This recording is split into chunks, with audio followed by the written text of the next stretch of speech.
भविष्य में आपको आयुर्वेद उपचार में भी स्वास्थ्य बीमा का लाभ मिलेगा। इसके लिए केंद्र सरकार के आयुष मंत्रालय ने अपने प्रयास तेज कर दिए हैं। ये जानकारी क्षेत्रीय आयुर्वेद अनुसंधान संस्थान पंडो के सहायक निदेशक डॉक्टर राजेश सन ने केंद्र सरकार के आयुष मंत्रालय की 100 दिनों की उपलब्धियों पर आयोजित पत्रकार वार्ता को संबोधित करते हुए दी। उन्होंने बताया कि प्रधानमंत्री आरोग्य योजना के तहत 170 पैकेज शामिल करने के लिए समिति का गठन कर दिया गया है। भविष्य में इसे हरी झंडी मिलते ही आयुर्वेदिक संस्थानों में इसका लाभ मिलना शुरू हो जाएगा।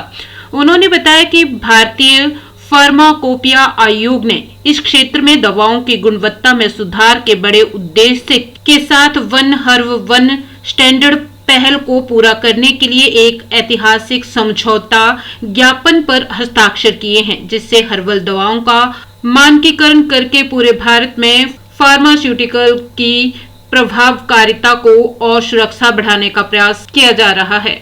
जो प्रधानमंत्री आरोग्य योजना है उसके तहत आयुर्वेदिक पैकेजों को शामिल करने की समीक्षा बैठक बुलाई गई है, जिसके अंदर लगभग 170 संरचनाओं को शामिल कर लिया गया है। और उन पैकेजेस की कितनी कॉस्टिंग होगी, उसके लिए क्या क्या चीज़ें चाहिए होंगी, उसके लिए एक समिति का भी गठन कर दिया गया है जो इसके ऊपर कार्य कर रही है।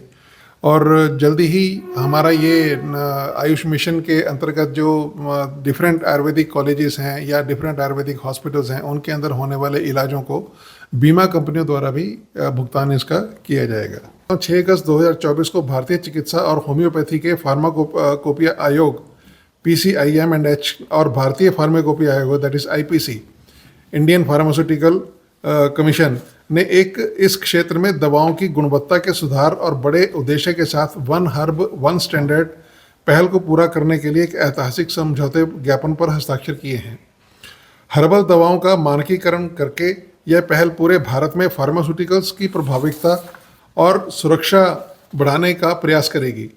वैश्विक स्वास्थ्य मानकों के साथ संरेखित करना और पारंपरिक दवाओं में विश्वास बढ़ाना इस कदम के महत्वपूर्ण लक्ष्य हैं।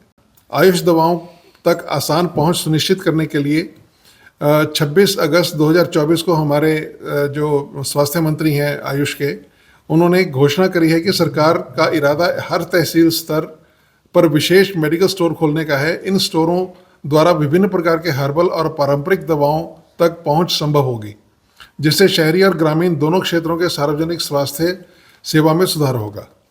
इसके अतिरिक्त भारत ने कुछ अभियान शुरू किए हैं और कुछ इनिशिएटिव्स लिए हैं। उनमें से है स्वस्थ भारत के लिए हर घर आयुर्योग का अभियान। इसमें आयुर्वेद और योग का बढ़ावा करने का प्रयास किया गया है। इस समुदाय में आयुर्वेद और योग के उत्थान को बढ़ाने के लक्ष्य के साथ मंत्रालय द्वारा हर घर आयुर्योग पहल शुरू की गई है। फिट इंडिया स्कूल प्रमाणन के योग को शामिल करना प्रमुख आकर्षण में से एक है। भारत का प्रकृति परिधि अभियान इस पहल में मूल में होगा और देश भर के हितधारकों को शामिल करने के लिए व्यापक रोडमैप तैयार कर लिया गया है। आयुष मंत्रालय 100 दिनों की सीमा में लगभग 10,000 जेरियाट्रिक मेडिकल कैंप्स लगाने के लिए प्रतिबद्ध था, किंतु इस लक्ष्य को पूरा करते हुए इन 100 दिनों में इन्होंने 14,692 आयुष शिविरों का आयोजन कर लिया है।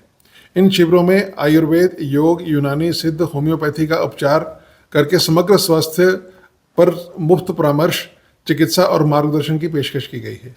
विश्व स्वास्थ्य संगठन यानी WHO के साथ एक डोनर समझौता किया गया है। आयुष मंत्रालय और WHO ने 31 जुलाई 2024 को जिनेवा के WHO मुख्यालय में एक डोनर समझौते पर हस्ताक्षर किए गए हैं। यह समझौता अंतर्राष्ट्रीय स्वास्थ्य संगठनों के साथ काम करने और वैश्विक स्वास्थ्य प्रणाली में आयुष प्रणालियों के एकीकरण में सुधार के लिए भारत के समर्पण को प्रदर्शित करेगा और यह सहयोग एक मजबूत नींव को तथा साक्ष्य आधारित दैट इज एविडेंस बेस्ड पारंपरिक चिकित्सा को प्रदान करेगा। इसके अतिरिक्त वियतनाम के साथ इन्होंने औषधीय पौधों के ऊपर भी एक समझौता ज्ञापन हस्ताक्षर किए हैं। 1 अगस्त 2024 को औषधीय पौधों के सहयोग पर केंद्रित एक MOU भारत और वियतनाम के बीच में हस्ताक्षर किए गए हैं। माननीय प्रधानमंत्री श्री नरेंद्र मोदी और उनके वियतनामी समकक्ष की गरिमामयी उपस्थिति में हस्ताक्षरित यह समझौता दुनिया भर के पारंपरिक चिकित्सा पद्धतियों को आगे बढ़ाने की दिशा में एक बड़ा कदम है। इस क्षेत्र में सूचना, संसाधनों और अनुसंधान को साझा करने के लिए और प्रोत्साहित करने के लिए वियतनाम का पारंपरिक चिकित्सा प्रशासन और भारत के राष्ट्रीय औषधीय पादप that is NMPB national medicinal plantation board आपस में सहयोग करेंगे।